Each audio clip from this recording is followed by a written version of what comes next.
Okay, we're on 2:30, so I will start the webinar by saying a very warm welcome today to everybody to the Young Dementia Network Activi-tea Tea Time webinar. I'm Tessa Guttridge, I'm chair of the Young Dementia Network, and I'm just going to let you know that although the attendees are all on mute and yes, can't be seen or heard, we would love to have your participation in this webinar by using the chat function. Make sure you turn it to panelists and attendees so that you talk to everybody. And also, if you want to pose any questions, please do use that function as well. Our lovely panelists who you can see at the moment, they will be on view and will be able to be heard throughout unless they choose otherwise. In the meantime, I'm sipping something chilled and I hope you are too.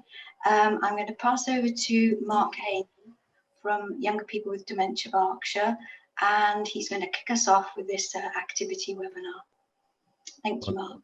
Wonderful. Thank you very much, Tessa, and good afternoon, everybody, and welcome to the Activi-tea session that we're delivering to you this afternoon, our small panel and myself.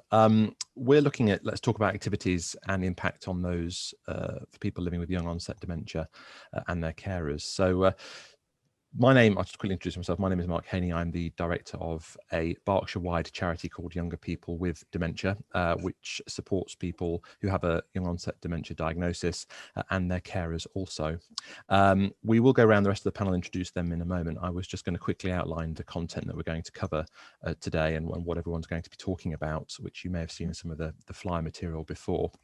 But we're going to highlight the benefits of undertaking regular activities for people that are diagnosed with young onset dementia.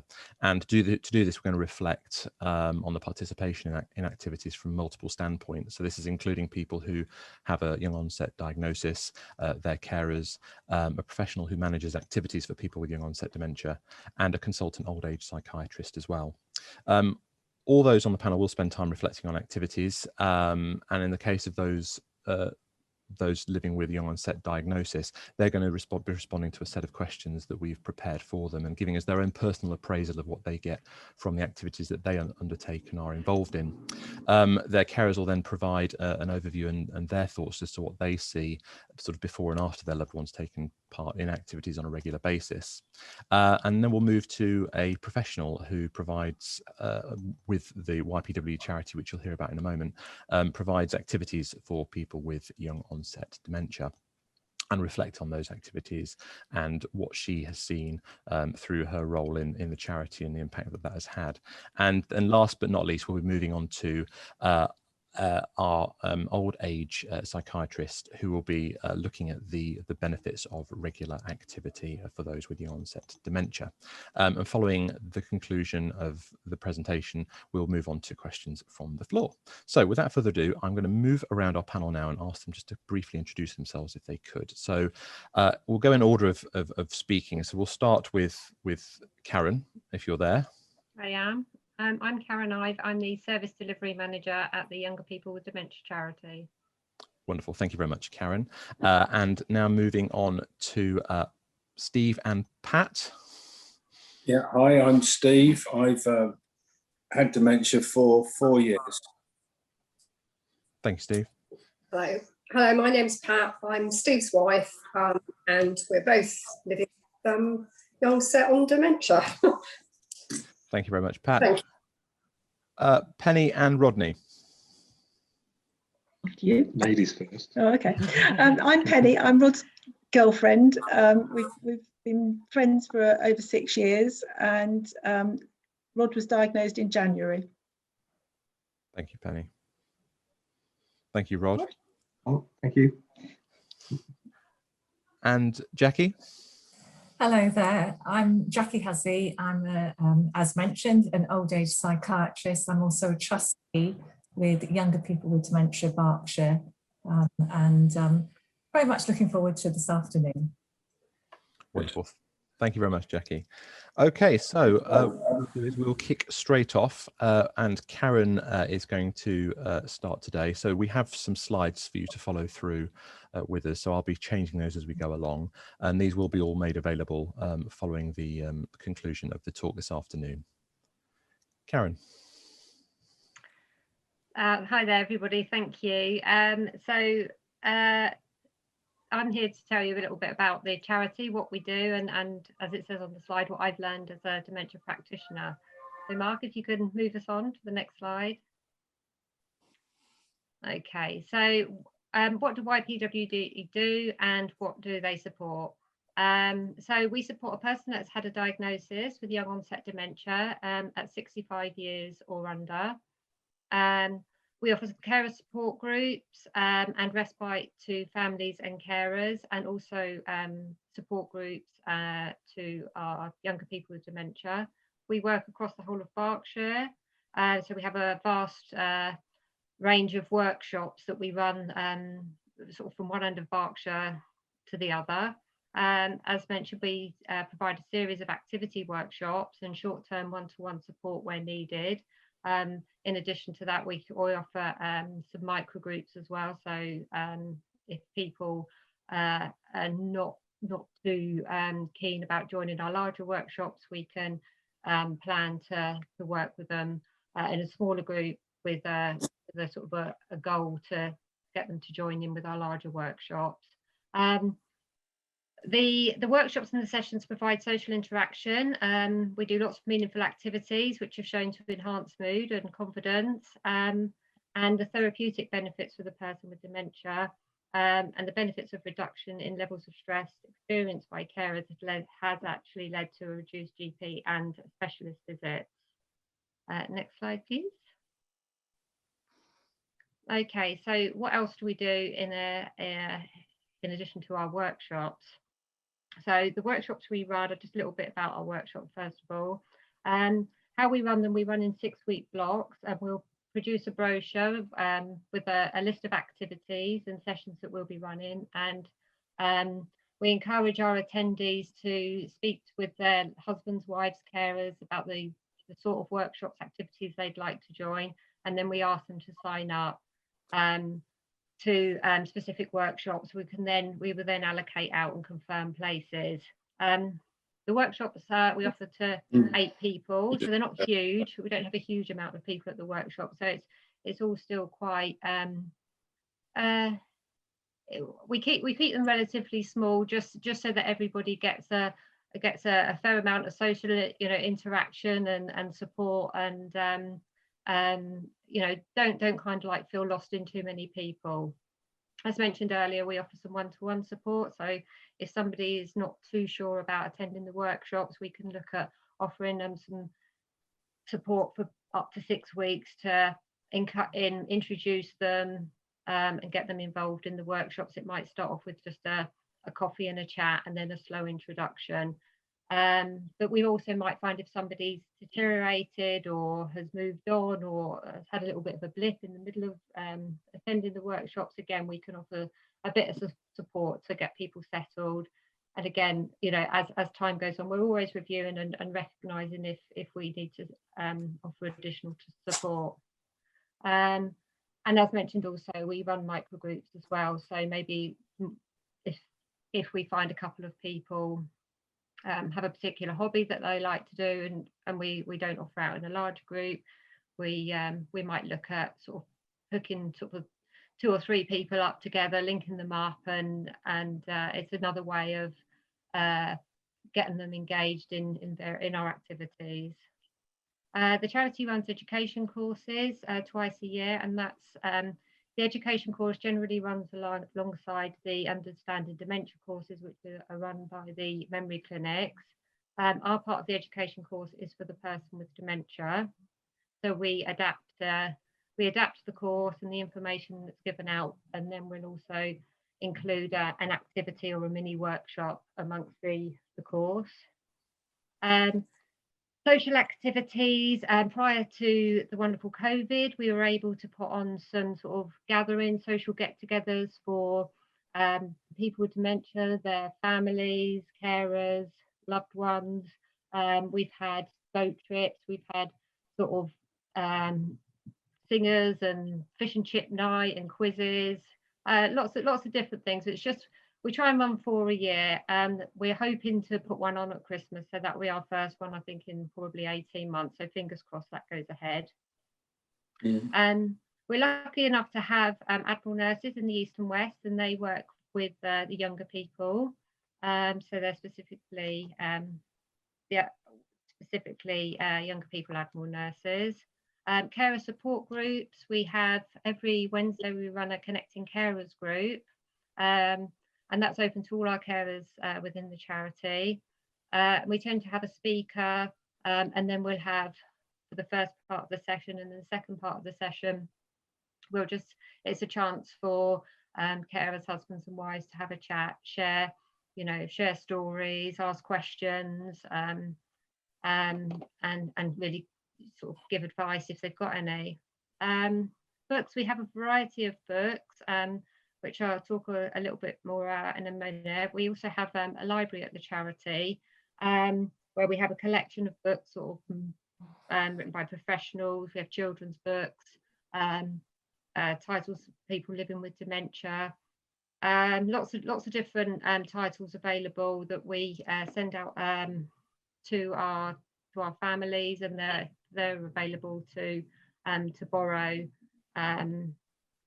if it's something that they would like to do.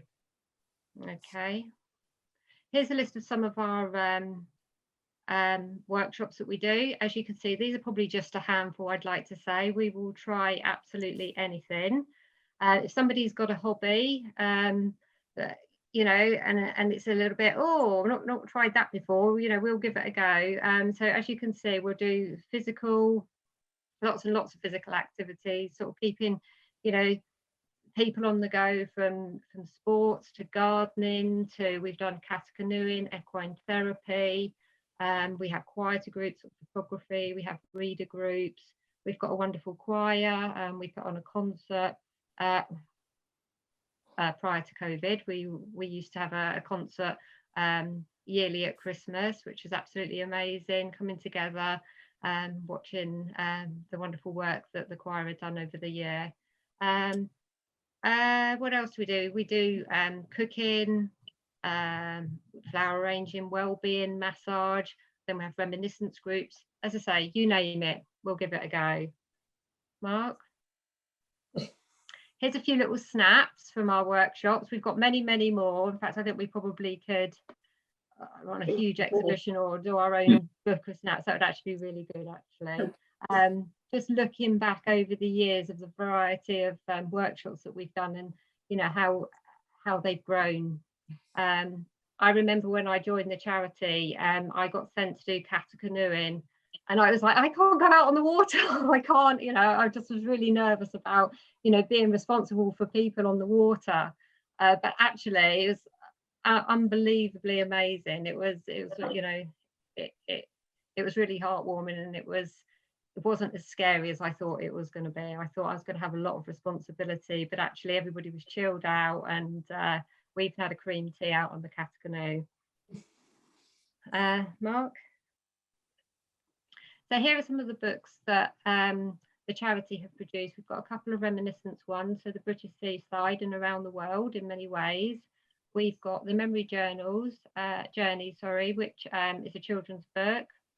We have our Food for Thought, which is our cookbook, and we have recipes. This was produced as a fundraiser with recipes from Theresa May and lots of celebrities in there. So quite interesting read. And then our most recent, we've been working with Jamie Stonebridge, who is an author who writes books for people with dementia, and we've worked with him to produce a word search and activity book. So that's our latest piece of work. And I think that kind of like brings me to the end of my presentation bit, but I wanted to read to you what I've learned whilst I've been at the charity, and while I've been working with the wonderful people that I've had the opportunity to. So Watching the changes to people with dementia and their families when attending our workshops is heartwarming and inspirational. On joining the charity, from assessment to engagement into workshops can be very challenging for some, and others a smooth transition. It's always daunting when joining somewhere new, whether it be a new job, a new club, or attending an event alone. It's important to put ourselves in the shoes of our attendees and treat them as we would like to be treated. We take time to get to know them, their interests and hobbies. This gives us something to focus on and allows us to create conversations and activities from this. We build our workshops around our attendees. Every attendee is treated individually, and watching them grow within the groups, make new friends and become more confident demonstrates to us that we've done something right. Confidence grows, and before we know it, we have our people signing up to several different workshops a week and highlighting how much they miss the workshops on the weeks we're not able to offer them. Just proves what they get from them. The joy at seeing our people take part in activities they would never have dreamt of doing and excelling at them. Those confident in certain activities will share their knowledge and skills and support others within the groups.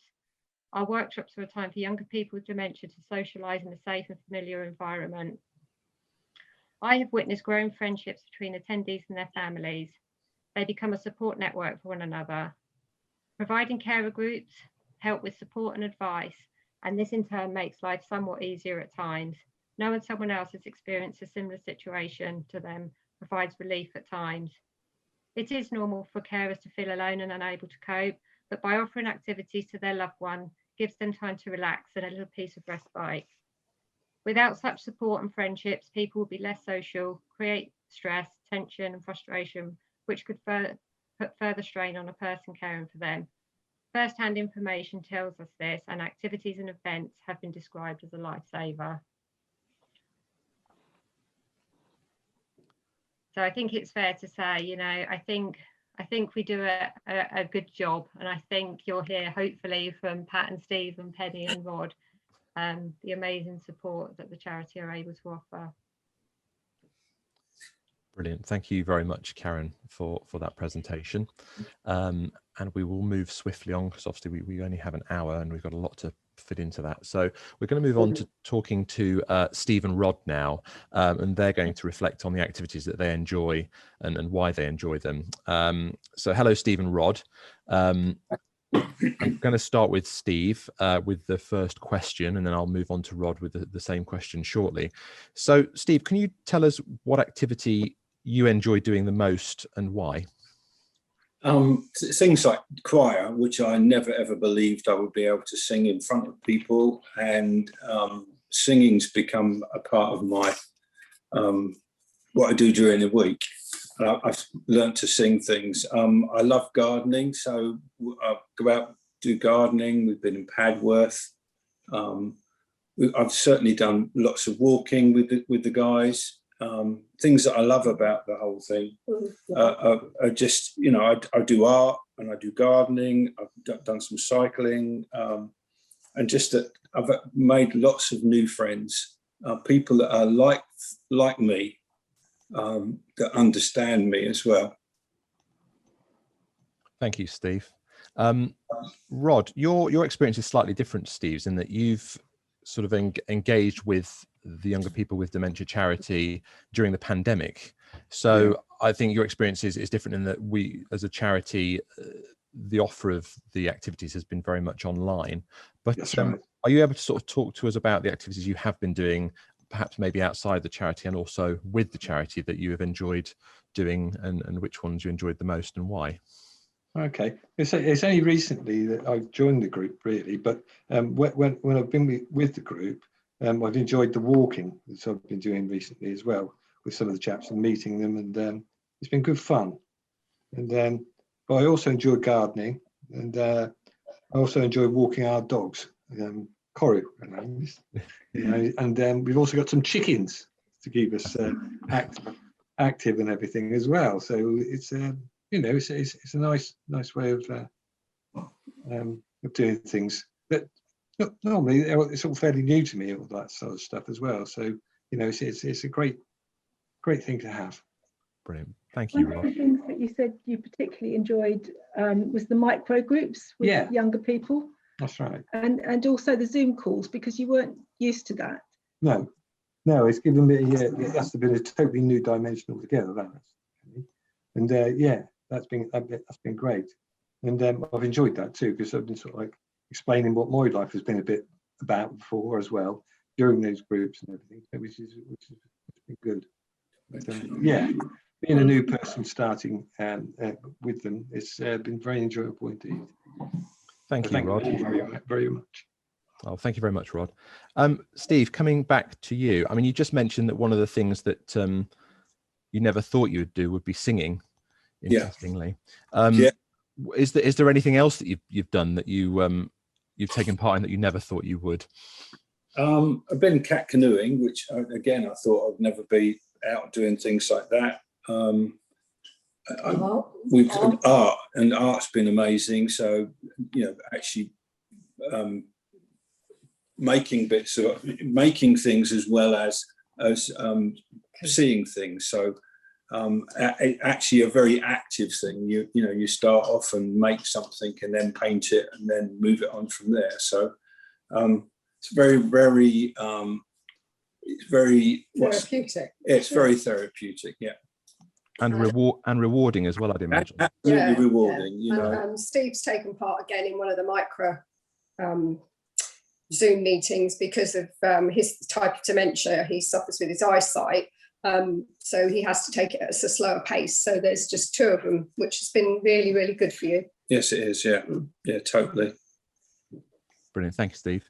Rod, which of the activities that you've taken part in so far would you say you never thought you would have done such a thing before, or is that yet to happen? Well, the Zoom calls and stuff is all fairly new to me, to be perfectly honest. It's totally new thing altogether. But so I quite enjoyed those, and yeah. What else? I think, and you gave a short presentation on one of the micro. Oh yeah, that was one of the micro groups. Yeah, that was good fun as well. So yeah, it's been something different, and I think sometimes when you're sat at home or whatever it is, and you just come across something, on the Zoom calls and stuff.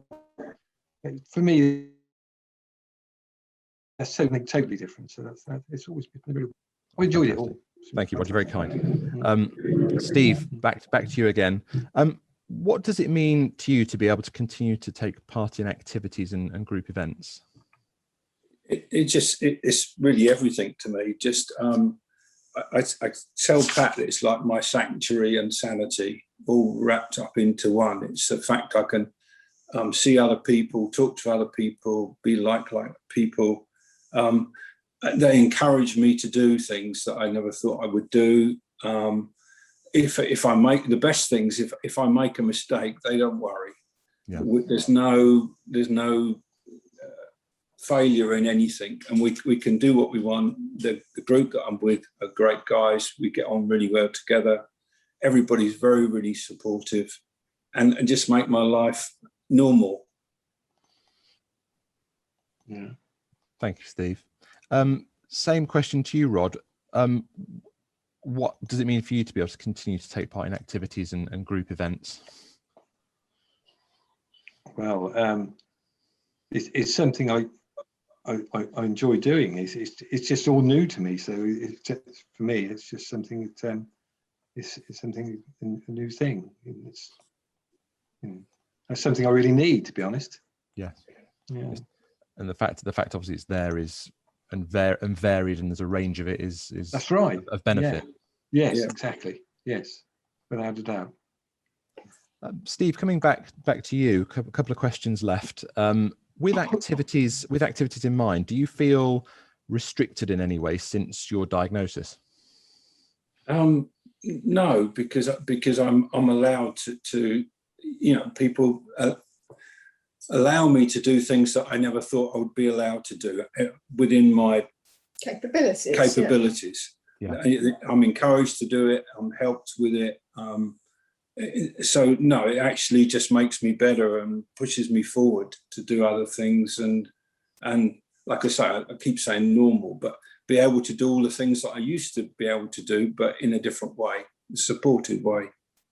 it's very much a can-do approach rather than a can't-do approach. Absolutely, yeah. And some of the things, you know, we do, like I keep thinking about equine, you know, out with horses and things like that, which I never thought I'd be out stroking horses and looking after them, and just amazing things that we're allowed to do.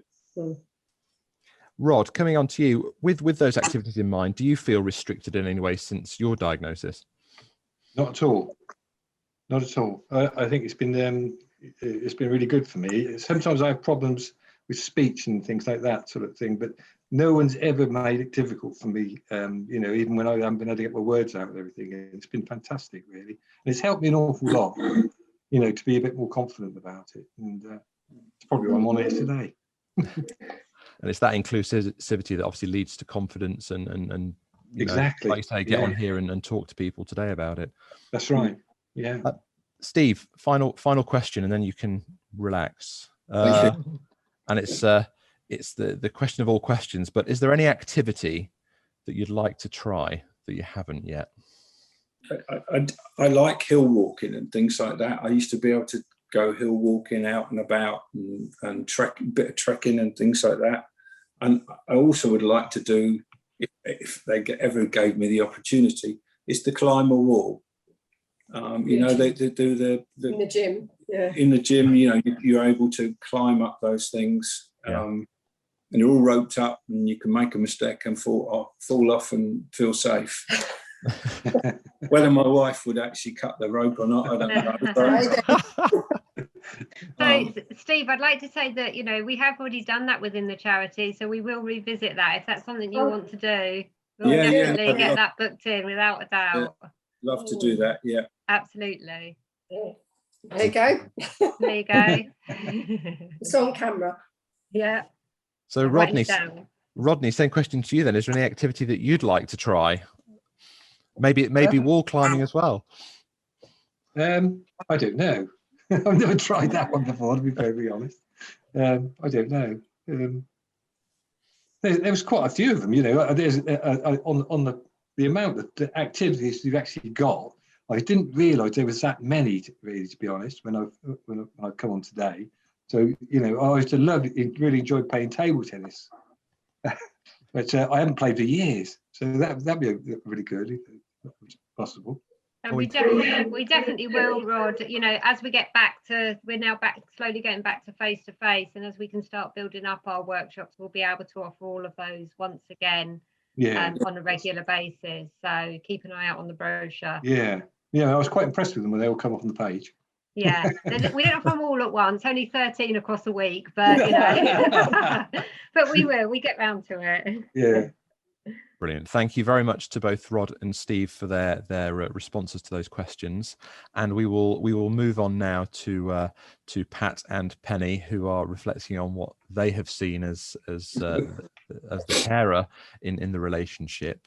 So, Pat, are you okay if we start with you, if you're happy to give us a bit of a reflection, and then I can ask a couple of questions after Penny's given her reflection as well. Okay. I suppose going back to the start of our journey, it was a bit daunting because you're slung all this information. Karen turned up one day and said, "Oh, we have all these activities you can do." And I have to say, at that time, Steve was a little bit hesitant. Choir was the first activity or workshop he joined. And as he said before, he thoroughly enjoyed it. And since that time, 3.5 years ago, there's no holding him back. You can throw anything at him, and I'm just quite shocked that he does half of what he does, and he really enjoys it, and it's just a pleasure. It makes him happy. I can't say more about it. It's just fantastic. It's a fantastic charity, and I don't know where we would be without it, and how other areas don't have the same facilities. It's just, that doesn't comprehend with me at all.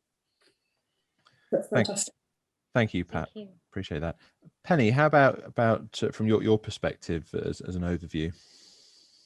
I think it's a big shock at the point of diagnosis, and Rod's is fairly recent. And we felt very alone, to be honest, before we made contact with you. And I think the thing that struck me most was just how understanding everybody was from the very outset.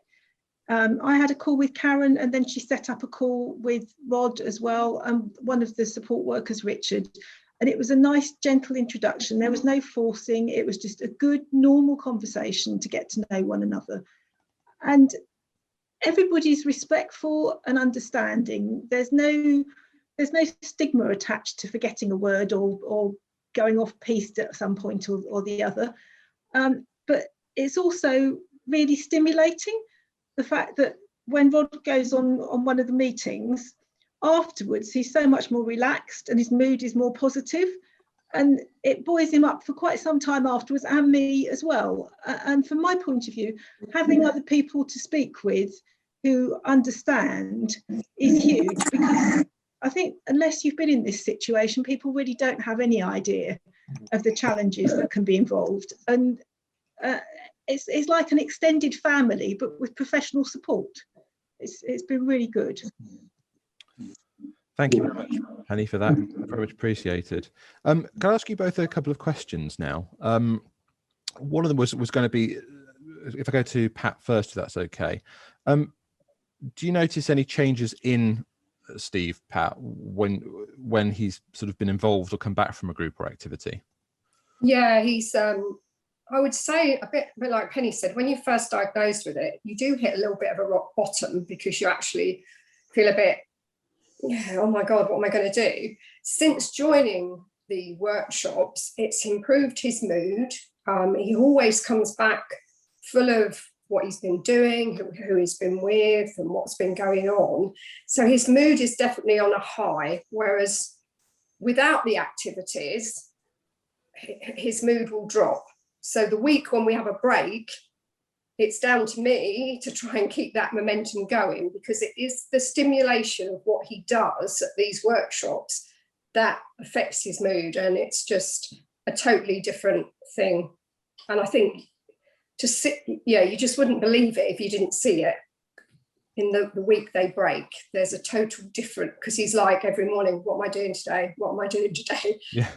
And then it's like, oh my God, what are we doing today? So I then become Karen, having to introduce all these activities or do something. So no, he definitely looks forward to every workshop he does. He enjoys meeting the people that are there. Yeah, I can't say enough about it. Yeah, it's brilliant. Thank you, Pat. Penny, different question for you. Are you able, when Rod's participating in the activities that he undertakes, how do you use your time? What do you do? I think for me, there haven't been many face-to-face ones so far. We've been on a couple of walks, and that I've been able to have some quiet time by myself, which is a real plus, because quite a lot of the time is very busy trying to get everything fitted in, and just having a bit of quiet time is very important. And also, even with the Zoom calls, it's a period where I know I might be needed for a bit of technical support, but otherwise I can go and do something and concentrate on what I'm doing, which is very precious. Okay, thank you very much, Penny. Can I ask you, it kind of really follows on, and I think you probably already answered it actually, Pat, but it's the idea of, do you notice any long-term changes in Steve's mood and behaviour? I mean, I would imagine that over that 6-week period, there's a constant there, and then, like you say, during the break week, there's almost a drop, I would imagine. Yeah, it's funny. Yeah, he definitely, the workshops give him, as I think, a structure to his week, because dementia unfortunately works on structure. You have to have the structure, otherwise it really doesn't work. It definitely goes off. Gives me confidence. Yeah, and all those workshops give him confidence. It gives him a structured week. He knows he knows who he's going to see, and he knows that he's going to have a good time. The mood. Yeah, he's very, very much happier when he's involved in activity. You can definitely see that. And the days that maybe we don't do so much, he's a bit, what am I going to do with myself now? And he's very much like that. He wants to be on the move and doing those things. So yeah, I would say, yeah, it definitely improves his mood 100%. Brilliant. Thank you, Pat. And final question, Penny, over to you. But would you like to see, sort of thinking about services that are out and about there, and obviously the pandemic has had a significant impact on what's available for people to participate in, but would you like to see any different services or support available for people in maybe your position as Rod's partner and Rod himself? And if so, what would those be? I think you offer a huge range already, and I think having the flexibility is really good, because there's a balance between being physically active and face-to-face with people directly. But some of the activities for us have worked very well initially on the Zoom side of things, because we live on one side of the county, and sometimes the travel time is prescriptive for us, because we could spend as long travelling as we would doing the activity, which is good for 1 or 2 days, but for every day it would be too much. So I think a balance is good. And I'd like to get to meet more people face to face, which will hopefully come as we're coming out of lockdown more. But it's really nice to get to know people personally as well as electronically. Yeah. And I want to canoe. Thanks very much, Penny. Love to see that. Penny, Pat, thanks very much for your feedback and sharing your opinions with us for that section. So moving on now, we're going to move on to Dr Jacqui Hussey, who is a consultant old age psychiatrist for Berkshire Healthcare Trust and a YPWD trustee as well. Jacqui, handing over to you now. Thank you. It's interesting. I've been looking at the questions that have been coming up on the chat, and a few people saying we need this in our area. And I've kind of reflected in preparing for this short talk on, I've worked in the memory clinic for over 20 years in Wokingham. So I remember the first 10 years when we didn't have any services for younger people with dementia. And then we set up the charity, part-time initially, and it's clearly grown. And for me as a clinician, the difference it makes to actually giving someone a diagnosis, which is never easy. It's never easy for obviously the recipients. It's not that easy as a clinician either, but it is made so much easier by being able to offer a range of kind of aftercare and post-diagnostic support through the charity.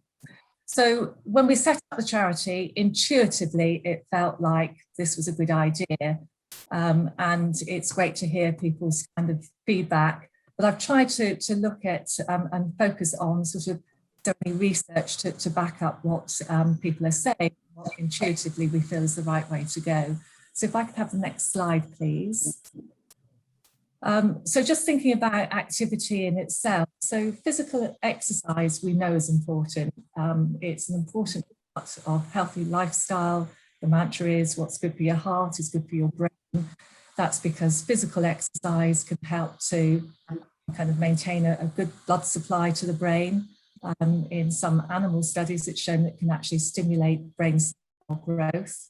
But we know also that physical exercise is really important for not just people's fitness and muscle control and preventing osteoporosis, but also it gives people a real sense of well-being. So that's what we know for people with any condition and people that don't have any conditions at all. Next slide. So I've tried to look at, what evidence do we have for whether activity can help in dementia, looking particularly at cognition, well-being, and what we refer to as clinicians as behavioural and psychological symptoms. Not a term I particularly like, but it's descriptive. We'll come on to that presently. So next slide.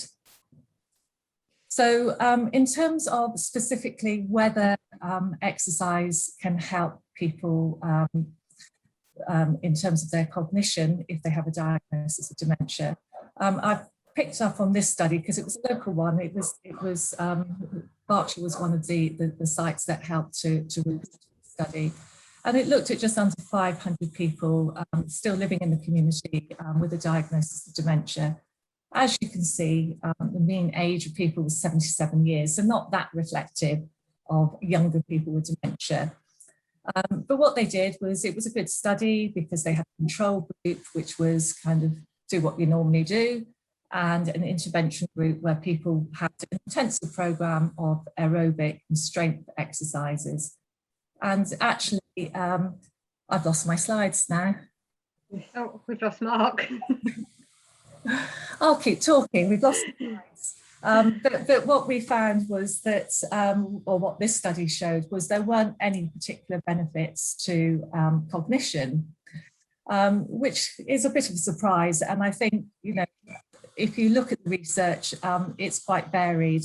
And there are certainly other studies that show that exercise can improve cognition, particularly where people have a diagnosis of vascular dementia. And that kind of makes sense because exercise reduces kind of cardiovascular disease. It can help to stave off the diabetes risk. And there are other benefits in that it can improve physical skills. I'm just wondering if I can share my slides if we've lost Mark. Do I have control of? Let me just see. Sorry, we'll have a little interlude. I'll see if I can get up.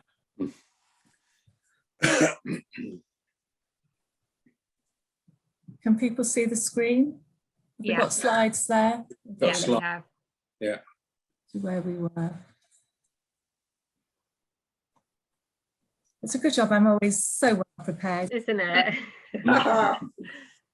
Okay, so there is, you know, there is evidence, and there's also something called the finger study, which was the Finnish geriatric, again, that word geriatrics are not younger people, which looked at people before they actually developed dementia. So people that were at risk, they may have had mild cognitive impairment, or they had a risk kind of family history.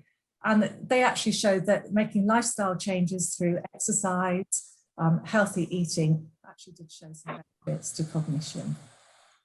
Okay, so that's cognition. Can activity improve well-being? So this was a study that looked at a group of people, separated them into different treatment arms. So there was one group that were offered reminiscence therapy, one group that were offered kind of fairly simple goal-directed crafts or games, and another group, which were the control group, that were just left to their own devices, essentially. And these groups of people were kind of monitored, and what it showed was that the well-being score of people that were offered reminiscence therapy and the group activities was significantly higher than the people that had kind of unstructured time. And it was actually highest for the reminiscence group. Yeah. Okay. I like most of the answer. And then this is a study looking at specifically gardening as an activity. You know, what's the mechanism here? So why is activity good for us other than increasing blood flow? And this particular study encouraged people to do gardening. And then when they'd stopped gardening, they actually measured their cortisol levels, which is a kind of brain marker for stress. They took samples from people's saliva. And what they actually showed is that when people do gardening, their cortisol levels actually reduce after gardening. So, their stress levels are lower. I'm going to miss that one off. So as you can kind of see from now, most of the studies that are done, and this is a problem with lots of research at the moment, is that sometimes, you know, not having the evidence doesn't mean to say that something doesn't work.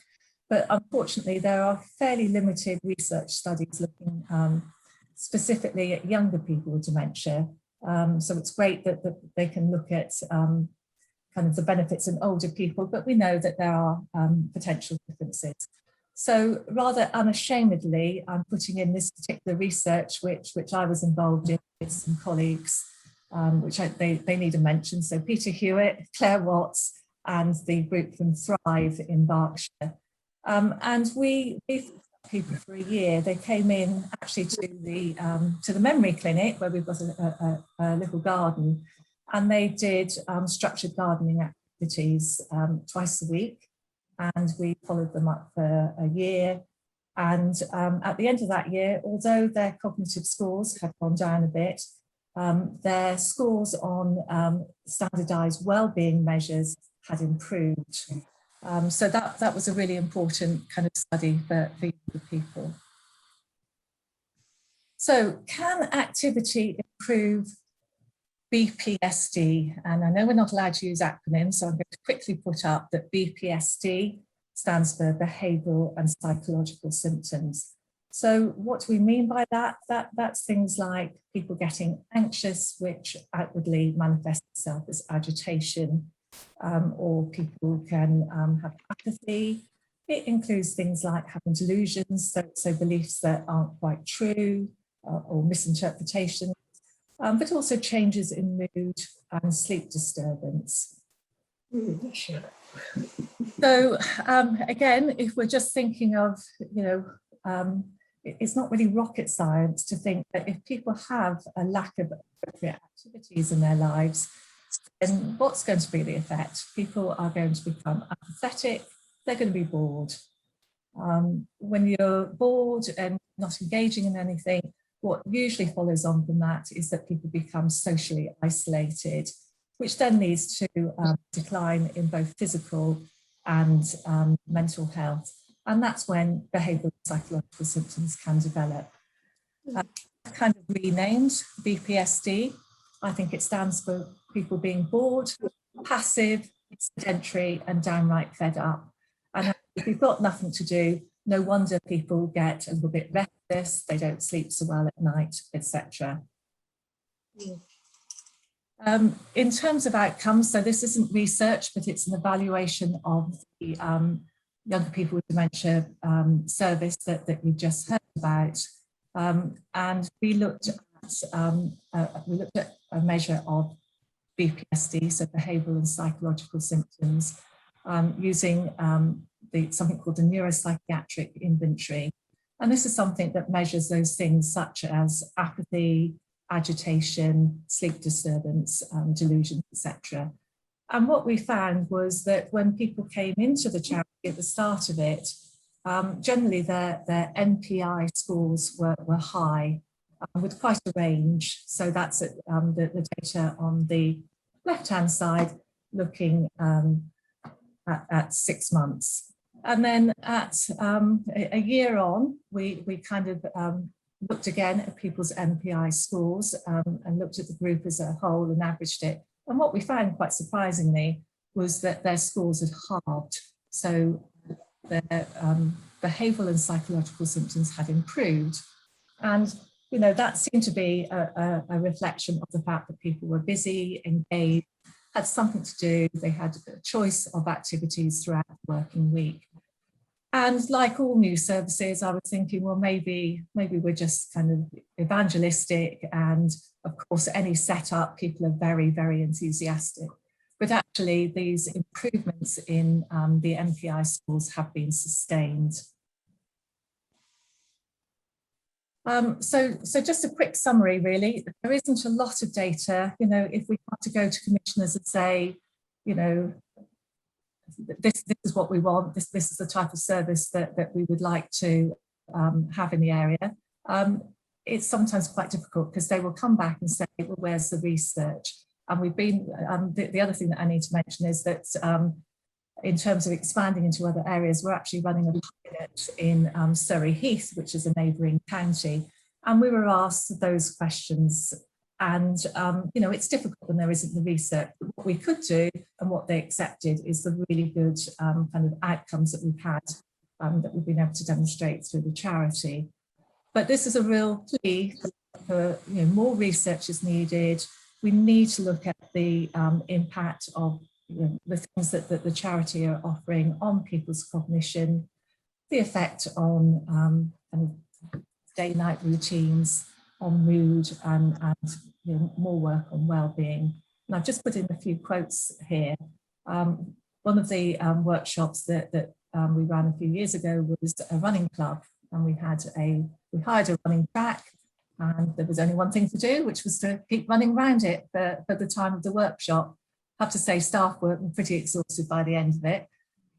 But there were a couple of female carers, as it happened, absolutely loved the running group because they said that their husbands always slept the night of the running group. And this is kind of, another quote from people attending the walking group, that they always feel so much better because of doing the walking, but also to have had the company of others. So more research is needed, but we do know is, and I think you've heard this, put so eloquently from Karen and Stephen Rod, is that being involved in physical activity and activity engagement alone increases people's social participation and sense of inclusion. It gives people a sense of purpose, creates friendships, which then leads to increased confidence and helps people live well with dementia. And there you are, right on cue. There's someone going up a wall, Steve. Good. Okay, so I'm going to stop sharing my slides so that Mark can, now that he's joined us, can get back on track. Brilliant. Thank you very much, Jackie. And apologies for the blip there. My connection in my office disappeared and left me flailing slightly, but I will share the screen again and we'll go to our final slide. So do bear with me. I'm going to have to whip through the other slides as well to get to it. Here we go. Just going to whiz through these slides now. There we go. So we are at the end. So thank you to everybody for participating and speaking to us this afternoon. I know we have a few questions that may have been posted on the chat feature. So we're obviously open to answering those questions among us. Other than that, thank you very much to everyone for joining us this afternoon. Thank you. So I think I have to look at chat to look at some. Yeah, Mark, are you able to see the Q&A? There's a question. There is a question. Shall I read it out? And I think you're probably better, Tessa. Yes, if that's okay. We'll go to one that's in the Zoom. Yes, please. So the Q&A question was, what happens when you reach 65? Can you still use the group? Okay, shall I take that one? Yeah, go for it. So obviously, what we're trying to do is support people that have a diagnosis before the age of 65. We know that often people take a while to get to the right services to get a diagnosis. So we're part of our money is from clinical commissioning groups. So we always have to be mindful of that.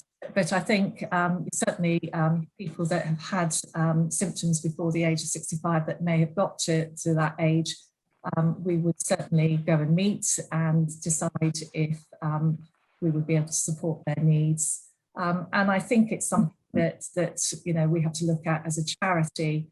Also, I think probably through the Young Dementia Network, because we know that what does working age mean at the moment. And we've certainly got people that have been with the charity since its outset and continue. So they may have started in their late 50s and are now reaching, kind of 70. Is that right? Yeah. So we've been going for about 10 years. That are still participating and benefiting. But I think, obviously it's a balance, because we want to where there are services that can meet people's needs as they get older, we need to look at that. So it needs to be flexible, and we also we know from feedback that if our kind of cohort of people age range kind of starts to shift too far up, then people obviously some people are in their late 40s. They need to feel that it's somewhere that feels right for them in terms of the genre of the music, sing it quiet, etc. I probably fudged that. I think what we're saying is we have an age cut-off. We're flexible around it. Absolutely, well said. Second question. Is Zoom the main platform for virtual interaction, or are other options used, and what is the preference of virtual connectivity? Karen, do you want to take that one? I think the answer to that is we've learned a lot over the last sort of 16 months, as I think many people have, and Zoom has kind of like become our new best friend in that we can we've been able to offer our workshops, and probably from, I don't know, maybe May, we started sort of just doing sort of chats across Zoom and a few little groups, and then we decided, you know, we tried art workshops, so we delivered out supplies, we've done exercise workshops, we've tried to do everything over Zoom that we've been able to deliver in person, apart from obviously equine and catapanoeing, you know, and we can't really do badminton and that, but we try and keep, you know, both practical and physical activities going. And I think for us it's something, we have found Zoom to be our preference, and I think for us, we've learned that it's something we can move forward with. So we will continue to add to offer a couple of Zoom workshops a week. So like as Penny and Rod said earlier, the travelling in the distance may be, you know, a bit too much every day or every other day. So for Rod to join a Zoom workshop, even if it's a micro group, is perfect for him. And also, you know, what we found in the past, again prior to COVID, is if we've had a walking group or an outdoor group and, you know, we're hit with bad weather, we've had to either cancel it or delay it, or, you know, we've not been able to maybe provide a replacement. So now we're able to do just that with Zoom. So rather than people missing out on meeting up face to face, if we have, you know, a downpour of rain or snow or whatever, you know, we can offer just that across Zoom. I also think it's worth adding as well, if that's okay, that we do sort of, we put out questionnaires to our carers regularly throughout the year. And one of the questions we have been asking since this pandemic occurred was their sort of what their views on the use of technology have been. Do they feel they've improved their skills using technology? And actually the majority of people are reporting back that they have, actually, and it's really sort of given them more awareness of how to use obviously hardware and software. So it's obviously been a huge benefit all round to everyone. And I think it's also worth saying it's kind of Zoom plus. So, you know, the art staff will deliver activity packs in advance, so to people's homes in advance of the workshop. So they've kind of, you know, they've got the materials that they need. So it really is trying to promote activity over the internet, as it were. Fabulous. I think probably that's us for today. Did anyone want to add anything? Or okay.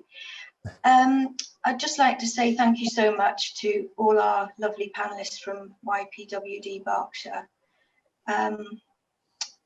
You shared a huge amount. I love the fact that there's a sense of introduction to the group, to the community, to a really supportive network.